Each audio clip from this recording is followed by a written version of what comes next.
Good evening students.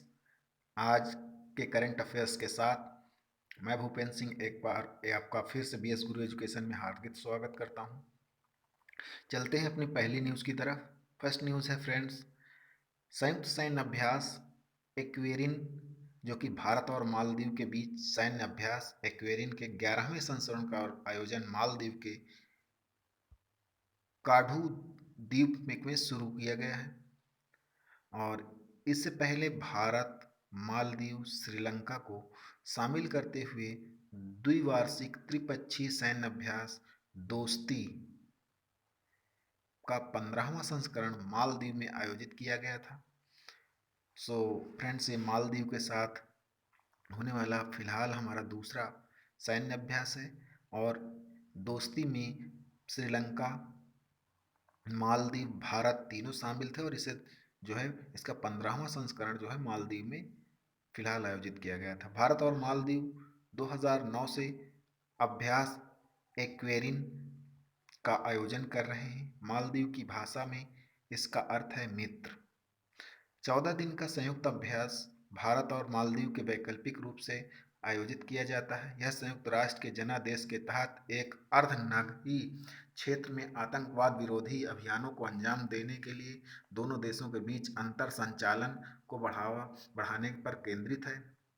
इस वर्ष के अभ्यास में रक्षा सहयोग और द्विपक्षीय संबंधों को बढ़ाने के लिए सांस्कृतिक और खेल गतिविधियां भी इसमें शामिल की गई हैं। यह होंगी हिंद महासागर क्षेत्र में उभरती गतिशीलता के बीच मालदीव के साथ भारत के संबंधों को मजबूत करने में यह अभ्यास एक लंबा सफर तय करेगा और काफ़ी फायदेमंद होगा। तो फ्रेंड्स, इस न्यूज़ में भारत और मालदीव के बीच रिश्तों की बात को मजबूत करने की स्थिति को मजबूती प्रदान की गई है और जब कोई दो देश आपस में सैन्य अभ्यास करते हैं तो वो आपस में अपनी रणनीतियों को साझा करते हैं। तो इसी के साथ अगली न्यूज़ की तरफ बढ़ते हैं। अगली न्यूज़ है इंडोनेशिया से और इंडोनेशिया में माउंट सुमेरु ज्वालामुखी, जो कि इंडोनेशिया स्थित माउंट सुमेरु ज्वालामुखी में विस्फोट हुआ, जिसमें कम से कम 14 लोगों की मृत्यु हो गई और दर्जनों लोग घायल हो गए। इसमें अंतिम बार दिसंबर 2020 में विस्फोट हुआ था। और सुमेरु ज्वालामुखी के बारे में कुछ और जानते हैं। सुमेरु ज्वालामुखी द ग्रेट माउंटेन के रूप में भी जाना जाता है। सुमेरु जो पर्वत है द ग्रेट माउंटेन के रूप में भी जाना जाता है। जावा का सबसे उच्चतम ज्वालामुखी ये शिखर है तथा सर्वाधिक सक्रिय ज्वालामुखियों में से एक है। सुमेरु ज्वालामुखी भी सुंडा प्लेट यानी यूरेशियन प्लेट का हिस्सा के बीच नीचे स्थित इंडो ऑस्ट्रेलियाई प्लेट के उपभाग के रूप में निर्मित द्वीपीय चाय यानी आइलैंड रैक चाप का हिस्सा है। यहाँ निर्मित खाई को सुंडा खाई के नाम से जाना जाता है और जावा खाई इसका प्रमुख खंड भाग है। तो ये न्यूज़ थी आपकी इंडोनेशिया से, जो कि माउंट सुमेरु की ज्वालामुखी में विस्फोट हुआ है, तो उसके विषय में थी। अगली न्यूज़ की तरफ बढ़ते हैं। अगली न्यूज़ फ्रेंड्स, इस समय मानव और इंसान यानी इंसान और जानवरों के बीच काफ़ी ह्यूमन अटैक यूजिंग बीज कुछ इस तरह से कुछ समस्याएं हैं जो कि मानव और एनिमल कॉन्फ्लिक्ट बढ़ रहा है। यानी जो मानव है वो जानवरों के क्षेत्र में आ रहा है और मानव के क्षेत्र में जानवर आ रहे हैं, क्योंकि हमारी जनसंख्या बढ़ती जा रही है और हमारे क्षेत्र जंगलों को काट कर हम अपनी आवश्यकताओं को तो पूरा करते हैं, परंतु वहाँ रहने वाले जानवरों को काफ़ी दिक्कतें उठानी पड़ रही हैं। तो एक परियोजना सरकार ने शुरू की है, एक परियोजना शुरू की रिहैब पायलट परियोजना है। इसका मतलब है reducing elephant human attacking using बीज को हाल ही में आसाम में शुरू किया गया है, जो मानव हाथी संघर्ष की घटनाओं में कमी लाने के लिए जंगल और गांव के परिधि में मधुमक्खियों के बक्से स्थापित करने पर जोर देती है। यह मानव बस्तियों में हाथियों के हमले को विफल करने के लिए मधुमक्खियों द्वारा निर्मित एक बड़ा बाड़ बनाने से संबंधित कार्यक्रम है। मधुमक्खियों द्वारा निर्मित बाड़ के माध्यम से हाथियों को नुकसान पहुंचाए बिना उन्हें रोका जा सकता है। यह खाई खोदने या बाड़ बनाने जैसे विभिन्न अन्य उपयोगों की तुलना में अत्यधिक लागत प्रभावी है। इस पहल के माध्यम से शहद उत्पादन, किसानों की आय में वृद्धि होगी। यह परियोजना खादी ग्रामोद्योग आयोग की पहल है। विदित हो कि यह यहाँ खादी ग्रामोद्योग के राष्ट्रीय शहद मिशन का एक उप मिशन है। खादी ग्रामोद्योग आयोग अधिनियम 1956 के तहत स्थापित एक वैधानिक निकाय है। तो फ्रेंड्स, जो ये रिहैब परियोजना है, इसमें हाथी और मानव के बीच जो संघर्ष है उनको रोकने के लिए मधुमक्खियों का प्रयोग किया जाएगा, जिससे कि किसान की इनकम भी बढ़ेगी और साथ में उसे हाथी और इंसानों के बीच जो होने वाला टकराव है उससे भी सुरक्षा प्रदान होगी। चलते हैं अगली न्यूज़ की तरफ। सशस्त्र सेना झंडा दिवस। ये सशस्त्र झंडा दिवस या सशस्त्र सेना झंडा दिवस प्रतिवर्ष 7 दिसंबर को भारत में सशस्त्र सेना झंडा दिवस के रूप में मनाया जाता है। पहली बार यह 7 दिसंबर 1949 को मनाया गया। इस दिवस को भारतीय थल सैनिकों, नौ सैनिकों और वायु सैनिकों के सम्मान में मनाया जाता है। झंडा दिवस के अवसर पर सशस्त्र बल कर्मियों के कल्याण के लिए लोगों से धन जुटाया जाता है तथा इस धन का उपयोग सेवारत सैन्य कर्मियों और पूर्व सैनिकों के कल्याण के लिए किया जाता है। तो इस प्रकार से फ्रेंड्स, झंडा दिवस के रूप में ये दिन मनाया जाता है और इस दिन जो झंडे बेचकर पैसा आता है और इससे धन जुटाया जाता है वो सेवारत सैन्य कर्मियों और पूर्व सैनिक कल्याणों में उपयोग में लिया जाता है। अगली न्यूज़ है छत्रपति शिवाजी महाराज से संबंधित। भारत के जो राष्ट्रपति हैं उन्होंने छत्रपति शिवाजी महाराज को श्रद्धांजलि दी है।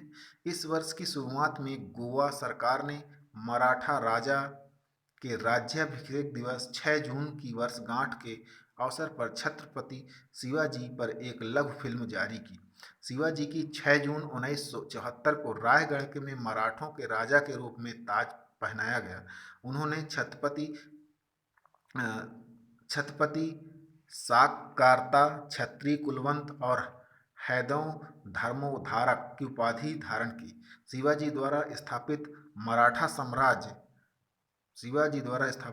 साम्राज्य का समय से के साथ बड़ा होता गया और 18वीं सदी की शुरुआत में प्रमुख भारतीय शक्ति बना। सैन्य प्रशासन की बात करते हैं यदि हम, तो शिवाजी ने एक अनुशासित कुशल सेना का संगठन किया था। सामान्य सैनिकों को नगद भुगतान दिया जाता था, लेकिन प्रमुख और सैन्य कमांडर को जागीर अनुदान के माध्यम से भुगतान किया जाता है, जिन्हें सरजम या मोकास। मराठा सेना में इन्फेंट्री सैनिक, घुड़सवार, नौसेना आदि शामिल थी। बात करते हैं ऊर्जा दक्षता और संरक्षण में भारत की उपलब्धियों को प्रदर्शित करने वाले ऊर्जा दक्षता ब्यूरो की।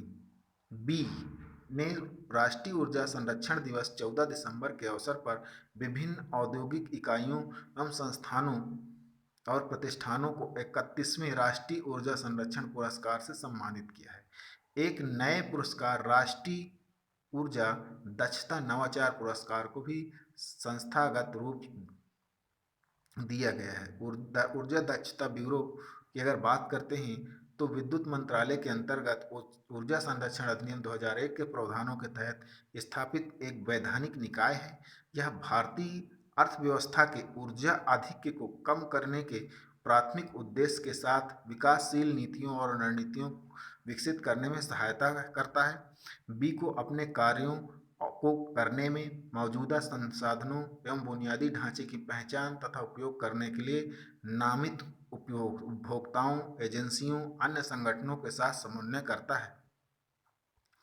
आगे चलते हैं, अब इसी न्यूज़ के सापेक्ष में देखते हैं भारत में ऊर्जा दक्षता संबंधित ही है। ऊर्जा दक्षता का अर्थ है किसी कार्य को करने के लिए कम ऊर्जा का उपयोग करना, अर्थात ऊर्जा की बर्बादी को समाप्त करना। ऊर्जा दक्षता कई तरह के लाभ प्रदान करती है, जैसे ग्रीन हाउस गैसेस का उत्सर्जन को कम करना, ऊर्जा आयात की मांग को कम करना, घरेलू और तथा अर्थव्यवस्था व्यापी स्तर पर लागत को कम करना। भारत का ऊर्जा क्षेत्र सरकार की हाल की विकासात्मक महत्वाकांक्षा के साथ परिवर्तन के लिए तैयार है।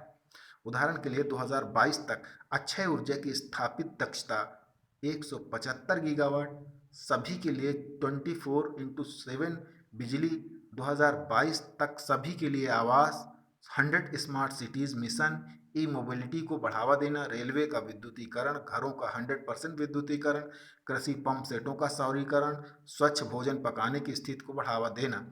इस प्रकार के भारत में ऊर्जा दक्षता को महत्व दिया जा रहा है। भारत महत्वाकांक्षी ऊर्जा दक्षता नीतियों के कार्यान्वयन के साथ वर्ष 2040 तक बिजली उत्पादन हेतु 300 गीगावाट के नए निर्माण से बच सकता है।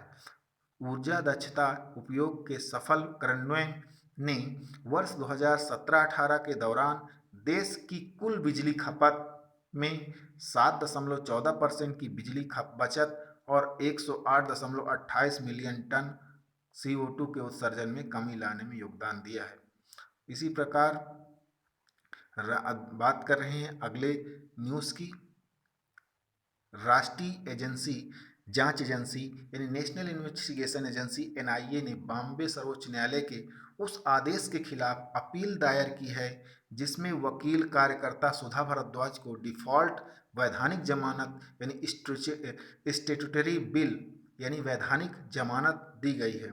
जमानत कानूनी हिरासत में रखे गए व्यक्ति की सशर्त अनंतिम रिहाई ऐसे मामले में जिन पर अभी न्यायालय द्वारा निर्णय दिया जाना बाकी हो, इसमें उस व्यक्ति द्वारा आवश्यकता पड़ने पर अदालत में पेश होने का वादा किया जाता है। प्रमुख बिंदु डिफॉल्ट बिल के बारे में। कानूनी स्रोत। यह जमानत का अधिकार है जो तब प्राप्त होता है जब पुलिस न्यायिक हिरासत में लिए गए किसी व्यक्ति के संबंध में एक निर्दिष्ट अवधि के भीतर जांच पूरी करने में विफल रहती है। इस वैधानिक जमानत के रूप में भी जाना जाता है इसे वैधानिक जमानत के रूप में भी जाना जाता है। यह दंड प्रक्रिया संहिता की धारा 167(2) में निहित है। इसकी शिक्षा जानते हैं कुछ और जमानतों के विषय में। भारत में अन्य प्रकार की जमानतें। पहली है अग्रिम जमानत। यह न्यायालय यानी देश के भीतर किसी भी न्यायालय द्वारा एक ऐसे व्यक्ति को रिहा करने का निर्देश है जो पहले से ही गिरफ्तार किया गया है और पुलिस हिरासत में रखा गया है।